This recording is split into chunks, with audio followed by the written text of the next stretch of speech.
Okay class, now we will start with vector valued functions. Maksudnya bila kita masuk dalam chapter 3 ni, kita mesti faham macam mana you want to represent a vector.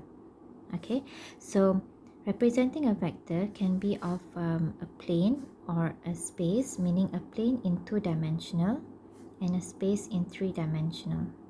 Okay, so if in 2-dimensional you have it in terms of I, J, and if in 3-dimensional you have all the 3 I, J and K. So now you need to understand what does I means, what does J means, and what does K means. Alright, so vector valued functions map real numbers to vectors. So for example, if you have 3xi for yj, we can represent it in terms of I, J, or we can represent it as a sharp bracket like this. So the first, if it is in 2-dimensional, the first part here, it is I, and this one is in terms of J. If 3-dimensional, it will be I, J, K, understood within the sharp bracket here.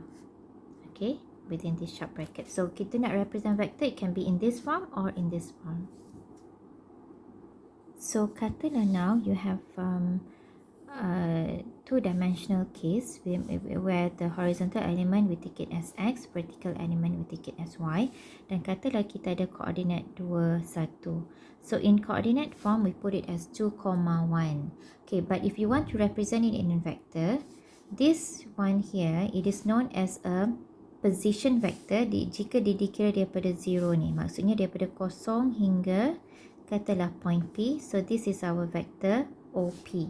So vector OP is represented by the displacement of these two vectors, meaning that for displacement from the vector of 2i plus with the vector of j.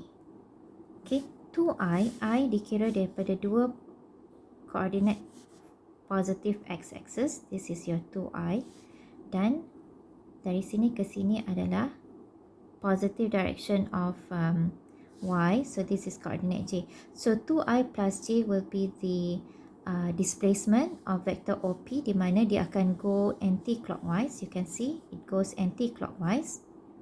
The resultant will be of clockwise, so you can see the resultant is clockwise. So maksudnya the resultant OP is clockwise and the displacement is anti-clockwise. Maksudnya direction dia akan secara opposite. Okay. Okay, dan sekiranya kita ada katalah a vector of OP. Okay, katalah a vector of OP adalah 2i tambah 3j tambah 7k. Apakah maksud dia? Maksudnya positive direction of I 2 unit. Maksudnya dari sini ke sini 2 unit. Okay, 2i here. And then 3j, positive direction of y 3 unit. Dari sini ke sini 3 unit. Positive direction of y. Dan naik atas 7 unit. Dari sini ke sini 7 unit. 7. Okay. Alright. So, the resultant is from here to here. Okay, from here to here. So, this is your OP, di mana you can see this is anti-clockwise and this is clockwise. Okay, so inilah contohnya. Biasa kita tak adalah nak lukis 3 dimensi, tapi I'm just showing you how actually OP means. Alright. So, untuk represent vector ni, as I told you just now, kita boleh buat sebagai 2a tambah j, ataupun kita nak letak dalam sharp bracket, dia boleh sebagai 2, 3 untuk case ni. Kalau case yang ini, kita boleh juga letak dia sebagai 2, 3, 7. Alright, so that is about vector valued function, how you want to represent it. Okay, seterusnya. Okay, seterusnya saya nak bincangkan tentang a unit vector, meaning a vector of 1 unit. Okay, apakah maksudnya jika you ada a vector of I, okay, J dan K. Okay, so jika I, kita nak letak dalam sharp bracket, dia akan jadi, kita ada perkali bagi I adalah 1. Tak ada J, tak ada K kat sini. So, dia adalah 1, 0, 0. Dan untuk J dia adalah 0, 1, 0. Dan untuk K dia adalah 0, 0, 1. Okay, you tengok macam yang tadi tu kan. Kalau kita nak represent sebagai sharp bracket, perkali bagi I adalah 2, perkali bagi J adalah 3, perkali bagi K adalah 7. So, kita buat sharp bracket sebagai 2, 3, 7.